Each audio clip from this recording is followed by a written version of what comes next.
my name is Michaela Loach, as you just heard, and I'm really excited to be moderating this wonderful panel with such incredible people. So first, I just want to ask everyone here to tell us a bit more about yourself, maybe how you got into this work. What would you like people watching to know about you? Kate, do you want to start?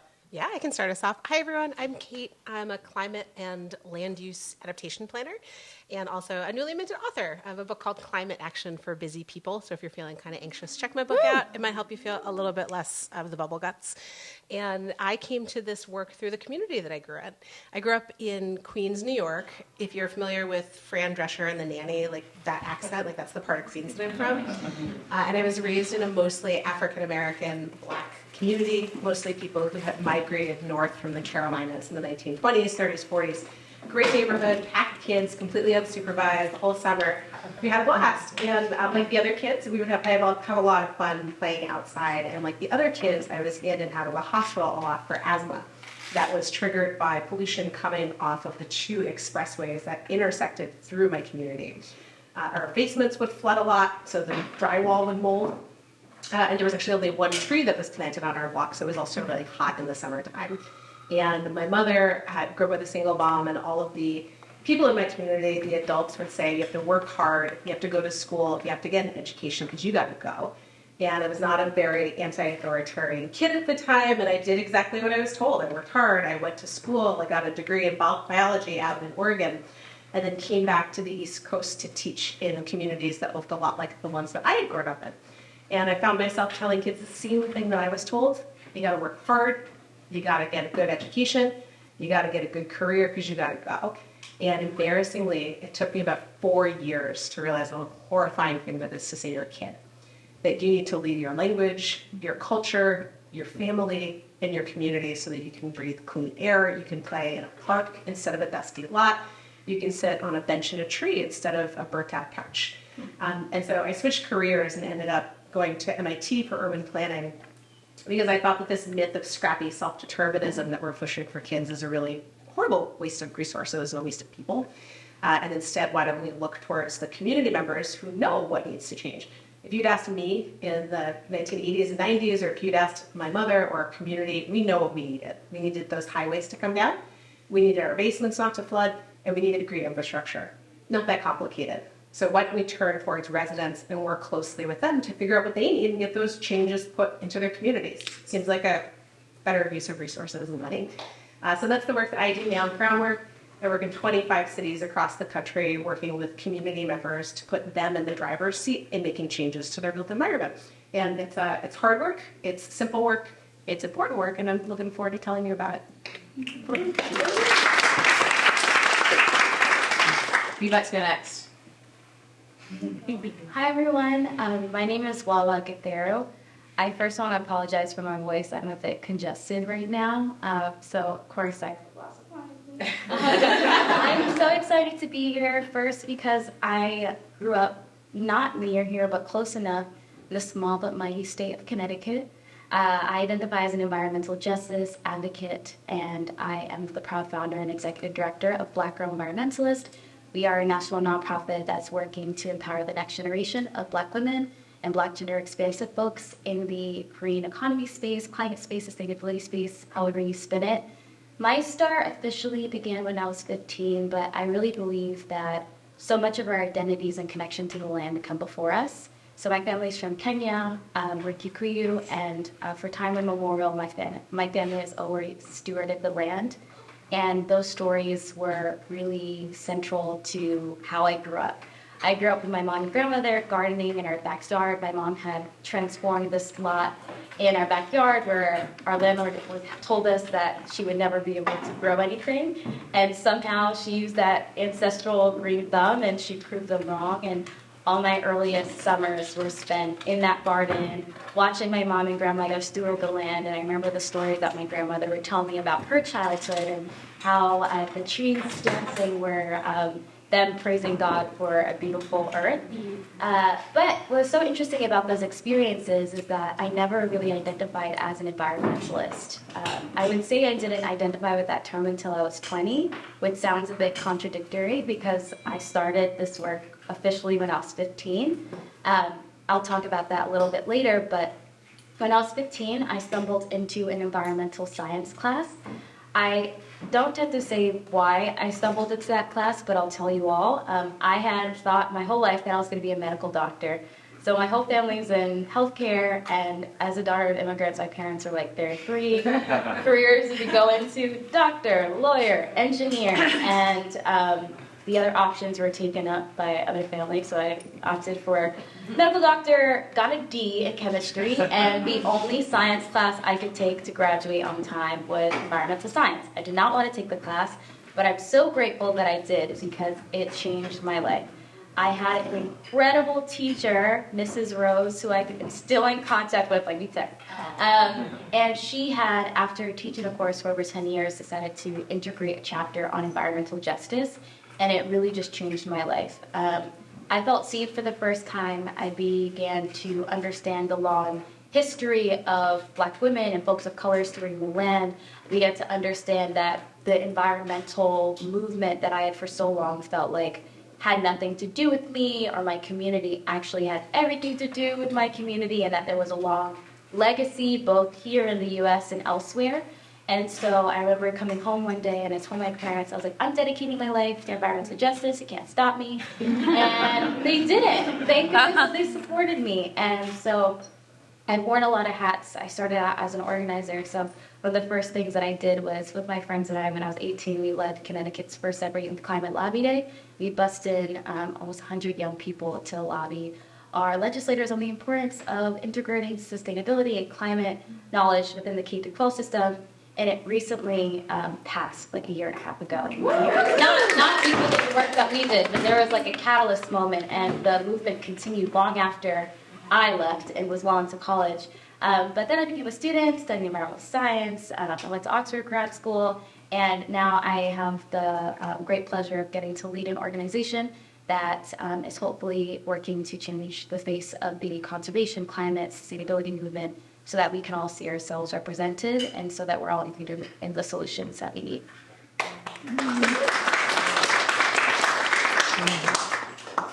That was beautiful. I love the visual of trees dancing and talking to God, and this a very up-and-forth with this incredible setting here. Thank you so much for having me here. It's really an honor.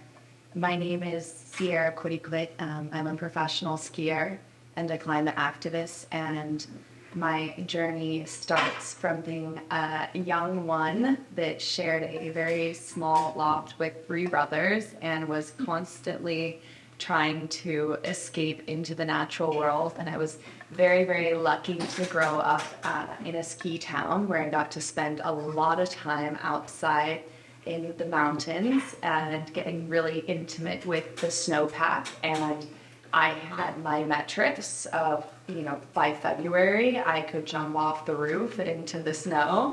And hopefully by Christmas, I could build my bedroom outside in the snow.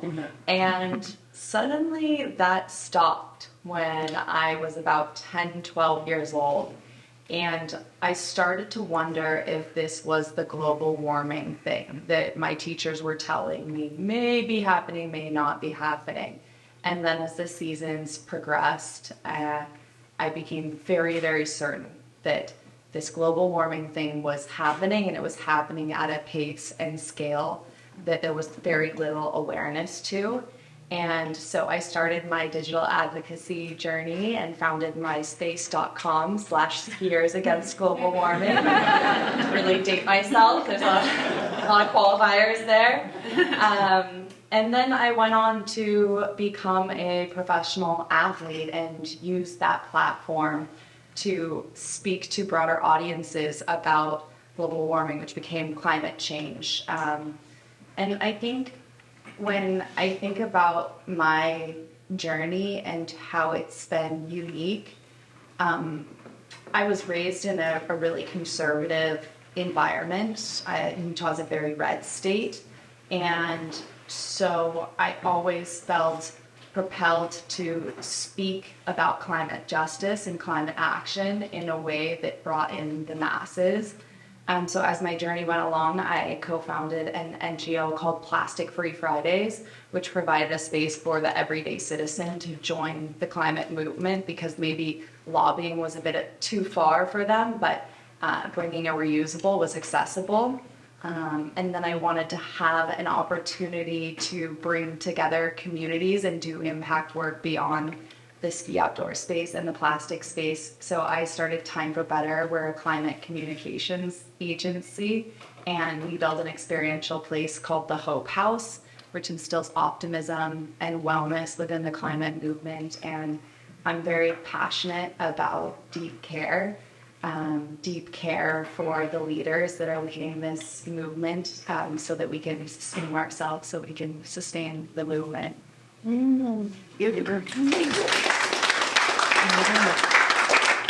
What an amazing group of people with such a wide skill set and experience set that we're so lucky to have here. So this panel will be about activism, but I wanted to really frame what is like organising in relation to activism, because I think that there's been quite a big commodification of activism that is quite separated from what organising really is, and that a lot of people don't understand what organising is.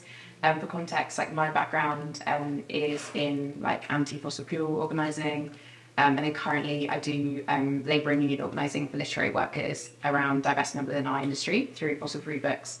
And I also started up a school for organising, something I'm very passionate about, as you can probably tell.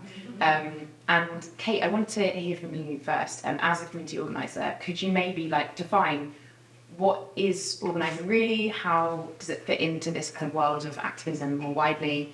And why do you think that organising is so important?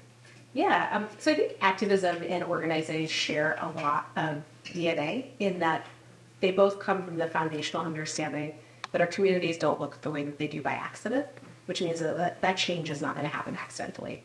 Work needs to be put in, relationships need to be cultivated, and action needs to be identified. And I think one of the things that's unique for organizing is that it's a slower relationship-based model that focuses not just on stopping the harm that is occurring, but changing the system, the way that resources are distributed, the people who have a seat at the table to make decisions, so that we can keep that harm from happening again in the future. I think about that as a type of reparations work, actually, or a type of labor care work, not just alleviating that harm, but modifying the world so that harm doesn't happen again. So the work that I do, which is in 16 cities now, including 3 in Massachusetts, a lot of the work that we do is in working with residents to build their capacity to self-advocate for the long term for a change in access to climate adaptation resources. It's sort of not a mystery what we need to keep people safe from the climate crisis. We're sort of locked into a certain amount of screwed with heat and the flooding and things like that. And the infrastructure that we need exists, and it exists in wealthy neighborhoods, and it exists in whiter neighborhoods. And so what does it look like to take a hard look at the systems and structures? And I think one of the things that tends to scare people off of organizing is that they hear the term and they think, I am not ready to chain myself to a tree, or I am not ready to lay down in front of the Prime Minister's car and sock in them where they want. But if you have ever showed up to or organized a block party or just showed up with a bag of chips, that you've taken the first step to participating in organizing, because you're connecting with your community and you're learning about people's shared identities, about their priorities, about the things that are important to them. So if you've done that before, you're an organizer. Welcome to the club. It's great. And the next step is to start looking for that commonality and that shared sense of purpose, or that shared sense of wanting to intervene and disrupt the way that things are working. And so I think activism can be a little bit more focused on the sort of broader topic and on actions, and with something that can be a little slow or a little fast. But I think organizing is always a little bit slower and relies on a deeper cultivation of people's connection to one another and their connection to themselves, and the identification of these longer-term priorities to keep harm from happening over the long term. So that's sort of how I would tease apart organizing versus activism. I think that it's so important because I think there's a misunderstanding of how changes have happened in the past. We're deliberately told stories of history or how change happened as if it was just these incredible, exceptional, heroic individuals who gave great speeches and then people morally decided to change, rather than it's the fact that millions of people have organised in their communities, didn't see wins, built mycelial networks, as I would call it, as you did with your lobbying that you did, that maybe allows for a mushroom to fruit later on, maybe not in that moment. And also that a lot of that organising has been like disrupting the flow of capital and things. It's not just been changing people's minds so they can morally care about things. So I think that understanding history, like as it really was, is really important. But then how is it that we get people to understand that history and then get involved in organising? And well, I don't know if you'd be able to speak to that from your experience. It's so interesting. I really am so happy that you asked that question and answered that question for a number of reasons. I think I really identified as, first I'll say this, I really identified as an organizer at the beginning of my climate journey. And to kind of contextualize my journey, a lot of the organizing was as a student organizer. Went to the University of Connecticut, I ran undergrad, and so a lot of the work there was trying to change the curriculum. A lot of people don't know, UConn became the first public university in the country to require everyone to take an environmental literacy course to graduate. And that was because of like literally 18 years of people organizing. But when the pandemic happened and I was in the class of 2020 and, I was thrust back to my parents' home, I had like the biggest identity crisis because I'm not an organizer anymore. So how can I continue to do the work if I was about to move to the UK? So I really appreciate that question. As far as how to get folks more involved in organizing, I think the first thing they have to do, particularly in the climate space, I think we're all told to do the same thing all the time, and Google kind of reinforces this. I've Googled it so many times because I'm like, okay, if I wasn't in this space, what would I turn to when I would feel maybe embarrassed about asking someone where to start, or I felt immobilized by the scale of the problem? So I've Googled every type of variation of how to get involved, and every single time the same thing comes up. Vote, donate, lower your carbon footprint, some iteration of that, and maybe one or two more things. And yes, do all those things if you so choose to. They're important, but none of the results are going to tell you, like, me as a person with my fingerprint, with my unique skills, talents, my unique spheres of influence, how can I lend a hand to the problems that are uniquely impacting the communities that I'm a part of? And I think that takes a deep look at oneself.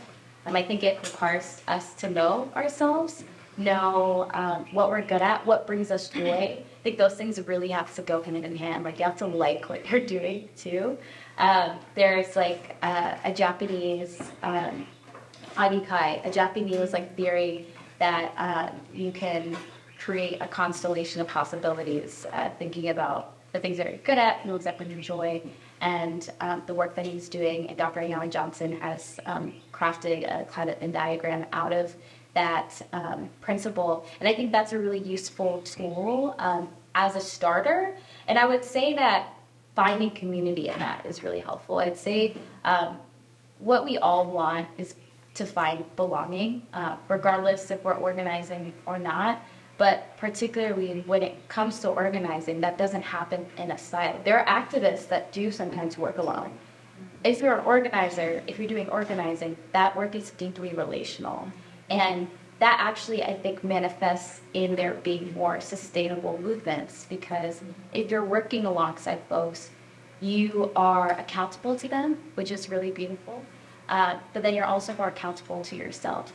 And I think that that's a great starting point. And then also being able to know your community enough to point out the problems, but then also to begin to ideate whatever the issue is could look like in the future when you build a better system. And that requires consultation with oneself, consultation with your community, and that's where like the accountability really comes in. Where do you cook for it? Yeah, I think those things that you're saying that come up when you search how you should get involved, they're quite like deliberately individualized to just try and continue this exact same world as it is, which I think is very disempowering to a lot of people. In the same way, I didn't identify as an environmentalist for a very long time, and actually started off like my activism journey on the borders of the UK and France, doing kind of mutual aid work for displaced communities, because how the climate crisis had been framed to me was like, let's have this world continue, yay. And I was like, that sucks. Like, there's so much harm and oppression that's faced by the majority of people in this world, and that continuing doesn't make me that excited. What makes me excited is the opportunity to transform everything, and that's what we actually can get with climate action, but not with the individualised climate action, more with the climate action in which connects you to your community, in which you're involved in organising and really transforming the systems that create this world. And I think it's really important that we recognise that we have that opportunity. And what you're saying about connection to community, like, also, I've made the best friends I've ever made in my life through organising. So, you know, you have so much to gain from it as well. But we do really need to, like, bring everyone along with us and on board. And Sierra, you talked about how you've ended up in, like, quite conservative spaces in the sports world. And I was just wondering, because I don't think I could do that. I find those spaces really difficult. And I was just wondering if you could offer us any advice on navigating spaces that are maybe like less open to these ideas, and how do you navigate those spaces? Well, I will say that I definitely did not start here. I assigned myself early to being a very angry activist. You know, the thing that I love the most, the thing that, you know, helped me survive through life, that gave me my living, that upheld my community, was being ripped away from not just me, but my global community at large. And there was a lot of emotions and grief that I had to work through to arrive at the point that I'm at now, where to illustrate an example, I recently attended a bipartisan roundtable at the Schwarzenegger Institute, where I noted that my bio listed me as a conservative climate activist. And at first I was like, and then I kind of had this feeling of like pride overwhelm me that was like, wow, I've managed to like chameleon into them thinking that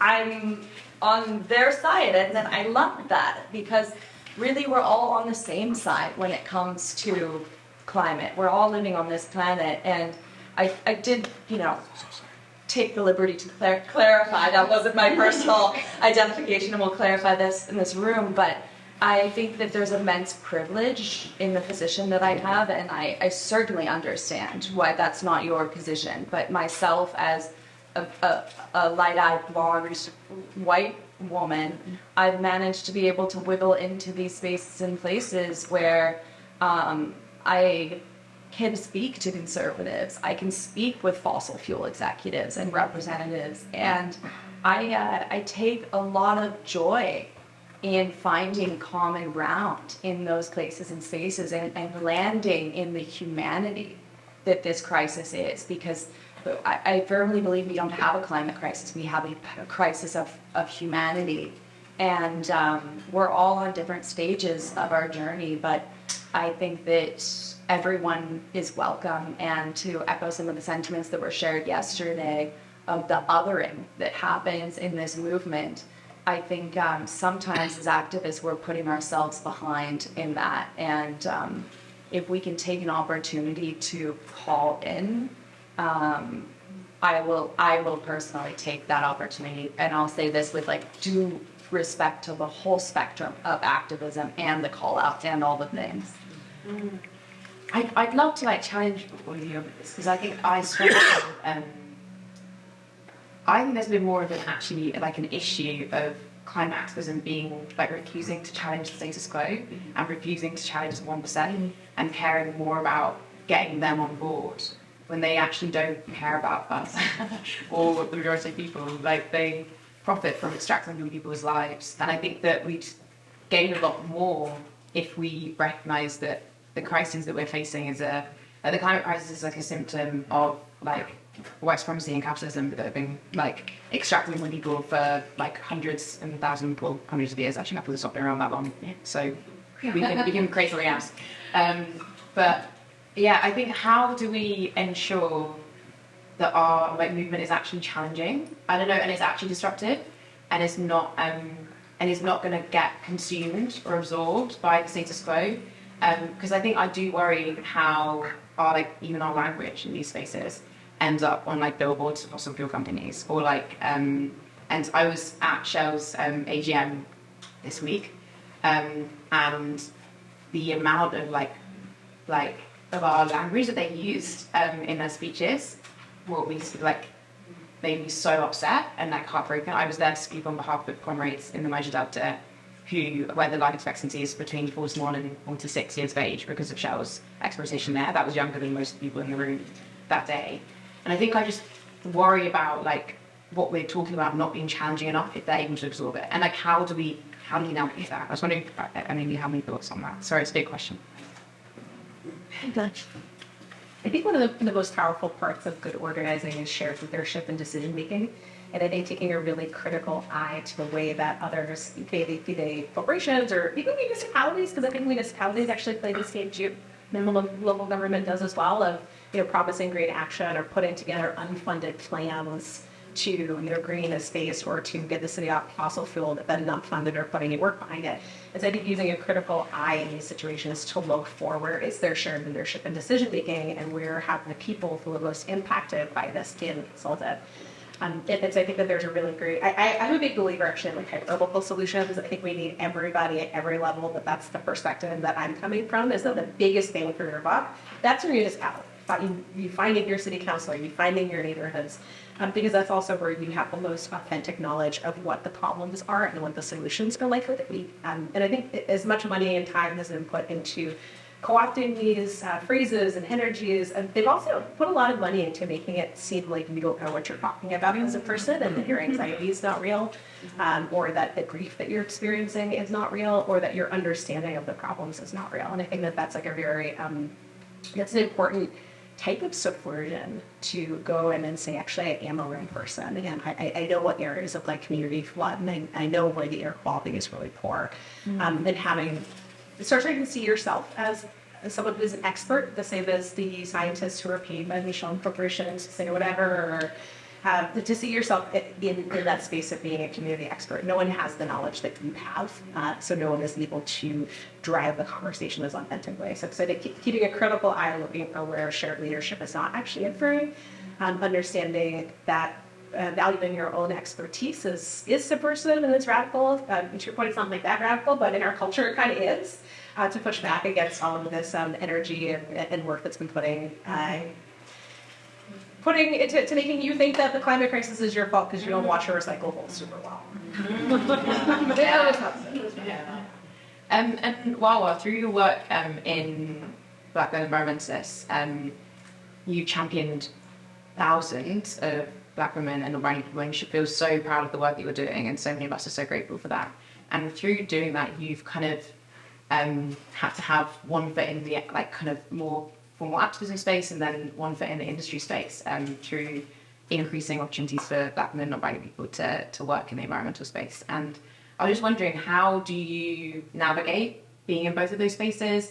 And do you have any advice for us on how you're able to navigate that without compromising like the values or what you're trying to do? I'll first say I'm still learning. But the first thing I'll say, kind of answering that last question as well, is there is a humanitarian crisis happening in this evening, and there's also a narrative crisis. The reason why our language is so honestly easily co-opted is because we haven't had a common understanding of what exactly we're saying. Like if you think about the terms that we use in the climate space, like we're fighting climate change. What does that mean? Like if you visualize that, we're like fighting like this cloud. No, like there's a group of people, a very small group of people that are deciding to place profits over the vitality and survival for the rest of us and future generations. And we can call them out. They have names in Google. We can like. And they have agency as well. That's one thing that it's not a default that they decide to do this. Exactly. It's a choice to be made. But sorry, continue. No, and so all of those, basically. So I'll as on that point, to answer your question, which I think also goes back into the question that you asked earlier, I think it all comes down to asking ourselves as a collective, who are we accountable to, actually? So as someone in the nonprofit space, very new. I've been in this role for 2 years now, and I've learned a lot about the nonprofit space. And oftentimes the advice that I get is, the number one audience, especially as a small organization. I'll also take a step back. Climate is the most underfunded issue out there, which is insane, because hopefully all of us are recognizing what is going on, and that it's also a lot more costly to be reactive rather than proactive. But youth-led climate organizations you see 0.76% of climate philanthropy. So when you are an organization led by young people, you are less likely to be taken seriously by funders, let alone be considered at all. And because of these paradigms, and also when you bring in the fact if it's a Black-led, youth-led organization, the numbers get smaller and smaller around how much money has historically been given, period, let alone a yearly percentage. So I get a lot of advice from a lot of people how to navigate those circumstances. And sometimes the advice is, well, we know what your politics are and your group's politics are, but maybe you should dial it back. Maybe you should just focus. It's like kind of the argument that as environmentalists we might get around like stick to the trees and leave everything out, which is like disingenuous because obviously like the systems that have led us here, we have to name them, call them out, and move ourselves outside of that. But we're often told this, not just myself, but a lot of other youth-led climate organizations, that we need to be holding ourselves accountable to funders and potential funders and thinking about how our narrative should be specifically directed to them. And I understand, obviously, if people are going to give you their dollars, like, first of all, there should be an alignment from the jump. Like, are we on the same page? That's something that I've had to learn through experience, not necessarily through advice I've gotten. But through that, what myself and my team have decided that, number one, our accountability is to our community, first and foremost. So sometimes, something that we might say or the stance that we take, funders may not be okay with that, and we've seen that. I'll be completely honest, we have been dropped by some funders because of positions, and that is something that we have to be comfortable with because we have to be true to what we're trying to do in the space and the world that we're trying to build. Like, I'm not comfortable putting my name, and I'm so grateful to have a group of people that also believes this, put our name behind, like, anything that doesn't make us feel comfortable with our values. And I think that the values of our group as a collective, we are held accountable not just to our team, but thousands of members. And I am only going to put ourselves in a situation where their values and what they believe are what the organization prioritizes first and foremost. And then I think also on the participatory justice end of things, as an environmental justice organization, if we say we're EJ focused, then our members should have a role to play in how the programming is put out, how much votes are paid, etc. And that's something that we've really centered from the jump. So before we even create a program, we host a series of town halls. We ask folks, hey, we have this idea about this program. What do you think? And here's the thing. People will literally tell you exactly what you need. We recently launched a fellowship that places a cohort of early career, so college students using graduates at green organizations for the summer. We not only they are paid a minimum of $20 an hour, but they receive a $5,000 living wage stipend. They receive professional development, mentorship, and a summer retreat. We really want to invest in folks because we know that Black women have the lowest retention rate of any other demographic in the climate sector, and it's because of lack of investment, lack of support, lack of mentorship. And how did we come up with those numbers? They literally told us. We're like, okay, what is the amount of money that y'all need every hour to feel supported? They're like, this amount. What is the amount that y'all need for your living wage stipend? This amount. What does support actually look like? Like, what type of mentors do you want? What are the questions that you want us to help answer? What are networks that you want us to support you with? These are, our focus is on early career individuals, and this program is for, we're going to age it like 18 to 25. And people might say young people don't know what they want, or, maybe it's the young people's problem that they're not getting into these spaces. No, people know exactly what the problems are around pathway and retention. And that's something that we have learned. and the success that we've seen as an organization in having just a month of having the application period open and over 200 people apply, just 7% acceptance rate for a program that a lot of other organizations struggle to even get people to apply, is because our community told us what they wanted, and then they applied for the program that they co-created with us. And so it kind of goes back into this idea of people know what they want, give them the platform to co-create the things that you say are for them, and the work does itself. It's like a cycle. I think that says a lot about how much like power philanthropy is having to shape the world that we get to have, in a similar way that like banks shape the world that we have because they choose who to give money to, whoever gets loans for the people, the businesses that exist for longer.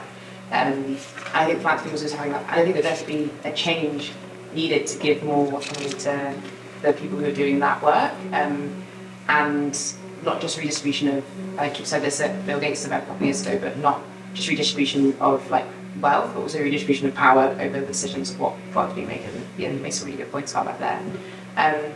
And I was talking to Kate at breakfast. I was reading Lights to Watch Out For. Has anyone read that? Yeah, it's great. Okay, this is not that. And it's a comic from like the 80s, 90s, early 2000s. It was like in a weekly lesbian newspaper, and it follows a bunch of dykes in, I think it's in Minneapolis, in the US. And we were both talking about how in this comic that is, over 20, 30 years old, they're discussing issues that we're still discussing today, and we're still trying to grapple through today, and we're still trying to work out. And how is it that we're still going through these same issues, and how is it that we haven't solved these problems, or how is it we haven't learned enough from these issues before? So I was wondering if anyone can respond to this, or maybe order it like that. How have you learned from movements that have come before us, and what ways do you think that all of us could try and move us beyond having these same issues and conversations again, to try and solving some of these commonalities that have been going through England movements for decades now? Everyone looks around. I'll say that I'm very much still on my journey, and sitting in the seat of humility is really important work for me personally as an activist, as a leader and organizer. And the BLM movement and some organizations like Intersectional Environmentalists and Wawa's organization have been incredibly educational to me and inspiring to me to ensure that the work that I'm doing in this world is intersectional and includes justice at the center of it all, because if your environmental work doesn't include justice, you're contributing to an unjust world. And I'm constantly turning over stones of learning of more injustices and more ways that the climate crisis and environmentalism is connected to human health and poverty and racial injustice. And so I think I'm learning a lot even in this moment, and just feeling really, really, really grateful to be in a state of learning. I love history. I had actually double majored in undergrad in biology and history, because I see that as being very closely knit together. I think there's some really brilliant history out here on an engine for the rest of America. And I think one of the things that I do in my work to help get through that sort of groundhog status, because you're totally right. We read the Dykes Watch Out For ecology every year, and every year I said, climate change they talked about it in 1988? What? And but how did the thing, and I feel like I have a 6-year-old, I feel like she's going to say the same thing about the millennial generation. They know, and what? And I think intergenerational conversation is something that's really important, and that's really key to the type of organizing work that I do, is pulling together folks as young as you can get with folks as seasoned as you can get into it, because a lot of the storytelling that we miss out on, sort of the dominant American culture is one that doesn't always prioritize storytelling and doesn't always prioritize the lived experience of kind of the everyday person. But it's that everyday person who's been through a systemic injustice, or who has lived through a period of time, or who has seen changes in their community, who has a really good synthesis of what things look like and what sort of patterns to continually look out for. as you're organizing, who to trust. What's the history between this person and that person? What happened in 1960 when they tried to do this and it didn't work, and what lessons can we learn? So I think that while youth-driven movements often change the world in really phenomenal ways, it's also important to knit together the full community and pull together youth and elders. Because I think each one informs one another. Young folks come with this sense of criticality, this great sense of right and wrong that is, I think, can be a little bit pure. I think it sort of lose that purity as we get older, and you have a little bit more like, well, there's shades of, sometimes there's not actually a shade of gray. Sometimes what's wrong is wrong. You need to listen to young folks like that. But I think older folks bring this really great synthesis of what has happened. And in our culture, dominant American culture, I think we do a lot of intentional forgetting.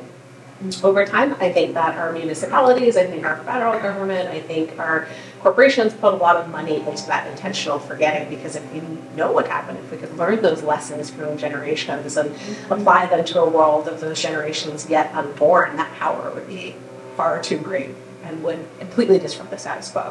So intergenerational work, I think, is really key to any progress. If I can just quickly comment on that, because that really speaks to my heart. So we hosted a panel at COP called Intergenerational Female Leadership, which ended up being my favorite moment. We partnered with Black Girl Environmentalist, and one of your very lovely fellows, Victoria Wallen, came to the stage, and her call to action was for other mothering. And that has just stuck with me and sat with me in the most beautiful ways, because I lost my mother 10 years ago, but also I've been able to look back and say how many incredible other mothers that I've had, and also the opportunity for me to step into my matriarchal energy and other mother. And so that intergenerational wisdom and matriarchal wisdom was such a beautiful call out from Victoria. Oh, I love that term, other mothering. The only thing that I'll add is I completely agree with you. We have this intentional historic amnesia, and it's the most frustrating thing, because we all reap the negative outcome of that, no matter where you're coming from. I think we can all say that we can experience levels of frustration, hopelessness, anger, a myriad of different emotions when it comes to climate. And one of the ones that I've been really trying to work through better understanding of social movements that have come before me is feeling like we have to reinvent the wheel, and we really don't need to. When I think about my mentors, I have a lot of mentors that are here, and a lot of my mentors are my ancestors. That's why I have this tattoo, or I could say ancestors. It's also the ancestors that maybe aren't my blood kin, but my ancestors of other social movements that have left behind their words that we need so desperately in this moment. And so when I say that we have a narrative crisis, which so many other people say, by the way, so much of what we need is left behind in text, oral history, things that have been passed down, things that we can find from folks in our family, the folks that have other mothered us and our movements. And I think that's really critical. I always think about the civil rights movement for a number of reasons. One, the civil rights movement made it possible for my family to immigrate to the United States. Climate was at the heart of them immigrating. I didn't realize this until I was older and had a conversation with my parents. Like, yeah, there was a drought. We lived, so you guys figure out. It's like, damn, I didn't put two and two together. But it was because of the immigration policy wins that happened in the midst of the civil rights movement that allowed for a family like mine to come to the United States. The other reason is because I feel like the youth climate movement is a natural continuation of the civil rights movement. Mikhail, you talked about this before, but I think what's so interesting is when we think about a movement like Fridays for Future and the way that it really brought together international media and attention to the youth climate movement that, again, has been around for a really long time. And that moment in time in 2018, 2019 was a huge catalyst for the movement right now, but it certainly was not the first time that young people have walked outside of their classroom in pursuit of a better life. There was the Children's Crusade in 1962 or 1963, St. Baptist Church in the Deep South, where Black youth walked outside of their schools as young as 7, so was 18. The first day they were attacked by the police commissioner at the time with batons, dogs, hosed down, and jailed. And the next day, twofold more children came. And it was really a critical point for the civil rights movement. The photos that were taken, the storytelling that was depicted in the aftermath really created a lot of international outrage over the plight of the youngest amongst us being treated in such a vile way. And there are a lot of dots that have been connected with the Civil Rights Act being passed, in addition to obviously a lot of other tactics, but that played a huge role in regards to like specifically young people and having that visual.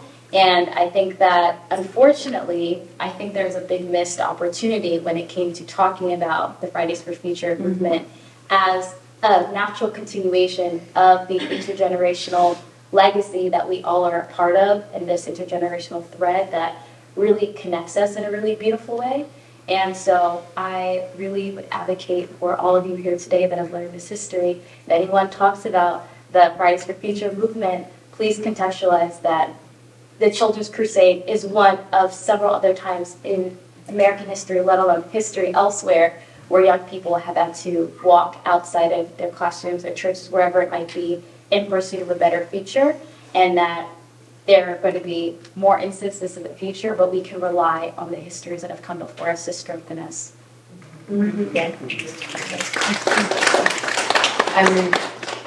Yeah, I love that so much.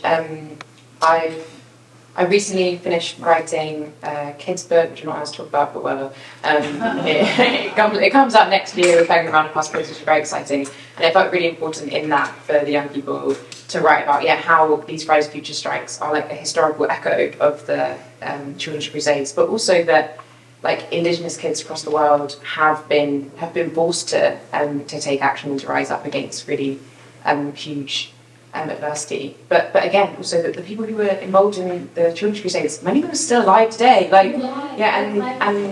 And if you look up online, you can read about how they planned that. Like, it's really fascinating how they like connected with local radio stations to put out saying that, make sure you brush your teeth, kids, was like the code for the kids to know they need to bring a toothbrush in case they were arrested that day because they were going to walk out that day. And they said, we're going to go to the park, we're going to dance or something like that. And that meant, okay, today's the day. And they were so organised and they're still alive today, people who did that. And there's so many people who are alive today who are involved in incredible transformative organising in the past and in the present. And I do think this intergenerationalness, this connecting with with our ancestors who are alive now and the ones who came before us is so essential because this isn't the first existential threat that anyone's faced in it. We need to engage in that. Before I ask my final question, One thing. Yes. I think that when we hear about these really big movements, one of the things I want to do is ground us into what you can do and how you can be part of it. I know sometimes when I look at these really big movements, I think gosh, well, I don't have that kind of infrastructure, I don't have that kind of knowledge, but there's a lot of hyper-local organizing that can be done in your community by starting to learn how your hyper-local system functions. So how does your municipality make decisions about how money is spent? How does your municipality make decisions about how tangible resources are distributed, and starting to do things like collect information about your built environment, noticing things like where do the streets flood in your neighborhood, or which blocks have more trees versus other trees, and is your neighborhood one of the clean and green ones among a hill, or is yours one of the ones that's getting some of that exhaust off of the highway? And so to know that organizing happens at all different phases and levels and stages, from global movements to ones that can happen in a 6-block area, and to know that it's really important for you to be a steward and a keeper of the story of your local community, and a steward and a keeper of the data and information of how your system functions, and to start understanding how the local systems work where you are, because they can be intervened in.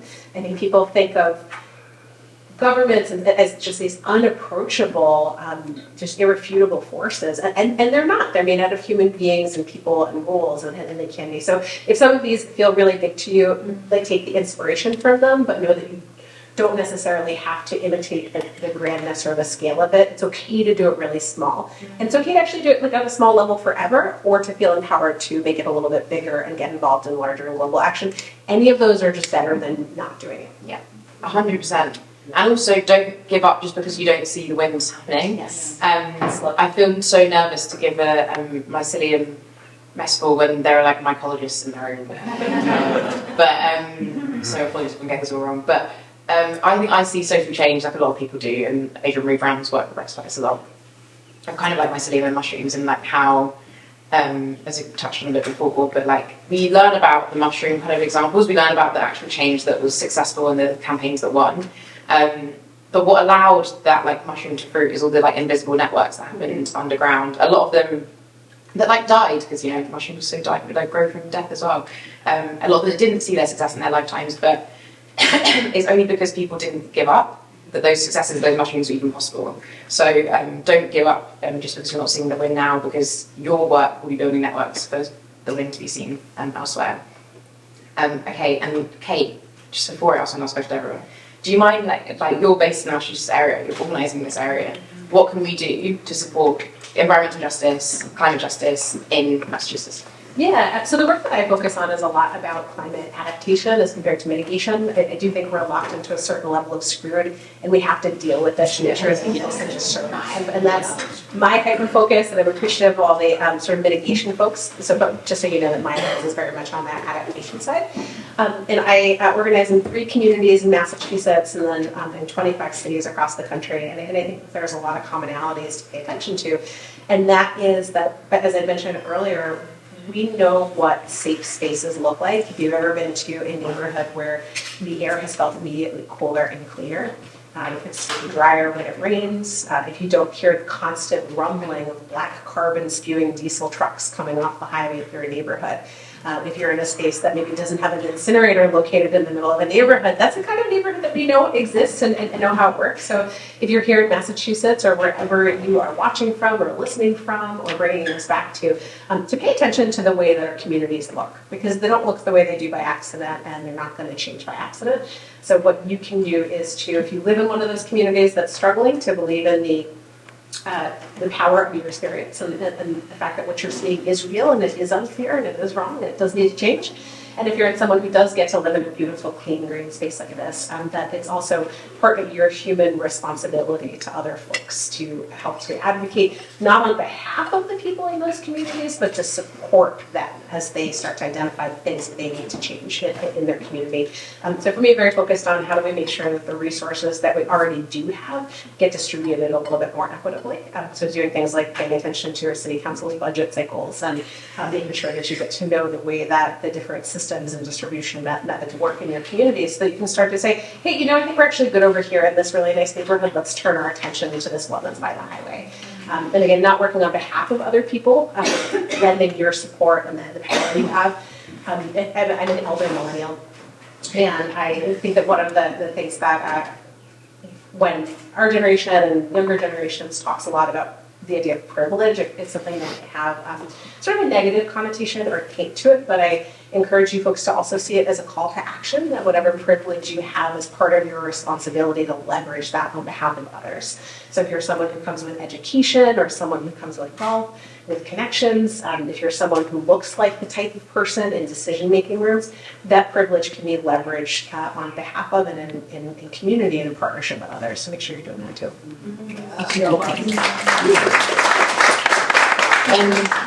I'm going to ask my last question, but then there's time for all of you to ask questions afterwards. So during this time, I'd encourage you to start thinking. I don't know if there are note cards that are being.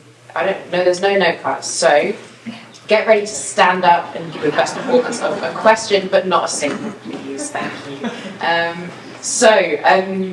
I'd love to end this in not a flimsy, airy-fairy way, but a very practical, material way of what is the importance of joy in our movements, and also because in this world that we're fighting for, even you're making me think about using the terminology we're fighting, how almost militarized it's become. It's similar in medicine, how a lot I could go on, we're not going on tangent. This world that we are wanting to build, co-creating, whatever the words are. I think we're not just wanting to stop the bad stuff, we want to build good things as well. And we also want a world where everyone gets to experience joy, where everyone gets to live in dignity. I think that's important, that we're like prioritising everyone, it's about redistribution of that. What do you think is the importance of joy? How do we do that? How do we build this world where all of us are well? And Sierra, would you mind beginning? Sure. Yeah, thank you so much for a beautiful question. I think it's not really fair to talk about joy if I can't mention my journey of how I got here, because I do feel very much at this point in my life embodied in joy and able to hold a container for others to experience joy. But to get here was deep grief of understanding that the thing that became my passion, my livelihood, that frankly saved my life, is never going to exist in the same capacity that I got to experience it. And it makes me want to come to tears. There's still some grief there in saying that. And it took a long time for me to stand in that reality and go through my personal process of allowing myself that grief until I felt empowered to do something about it. And now I see joy as my responsibility, because if my mission is to create a positive impact in this world, my work can only be as well as I am well. And so I have to take care of myself. I have to choose love. I have to choose joy. I have to choose optimism, because if I don't, I will sink. And there's so many people out there in this moment that don't have the privilege to choose that. And so when I can, I will. I'm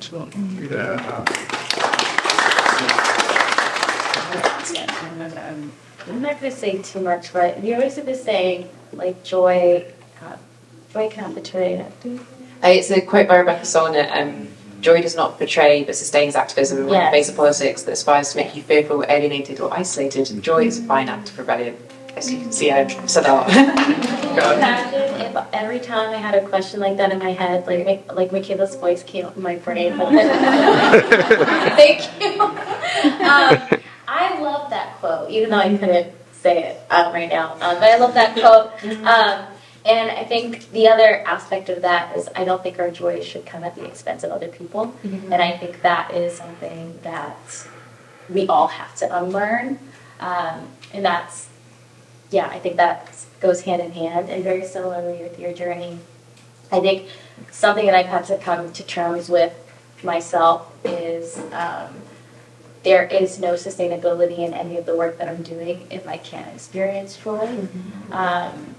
Because what am I going to be 30 years from now, just miserable? And I think one of the things that has been really beautiful as someone that grew up playing a lot of instruments and singing, and I identified more as a musician when I was younger, trying to get back into my childhood loves. But I think something that we're missing so much in this moment is the connection between our movements and music.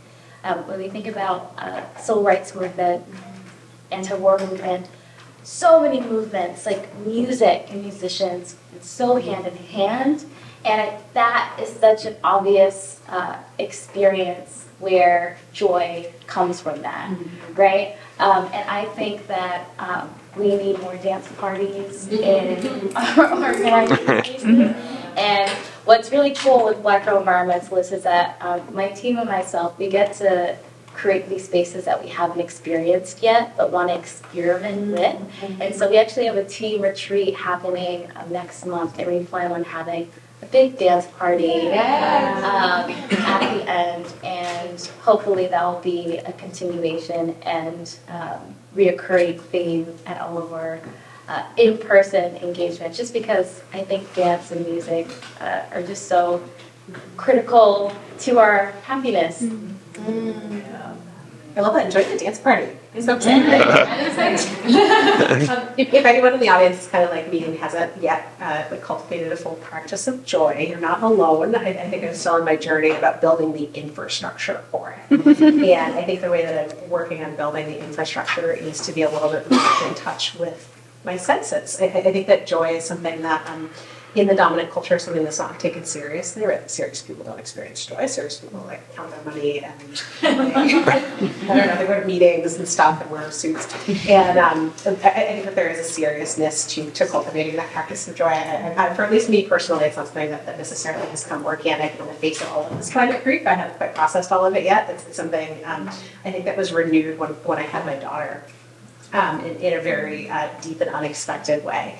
And so for me, trying to take the practice of just paying attention very deeply to each one of those senses. What do I need to feel this week physically? What do I need to smell this week? What sort of sounds do I want to populate this summer? And so that's the way that I'm starting to build the infrastructure for joy. And it allows you to slow down and be a little bit more present in the moment because there's a lot to worry about. There's a lot to ruminate on for what's happened. So how can you be with yourself and honor yourself now? I love this.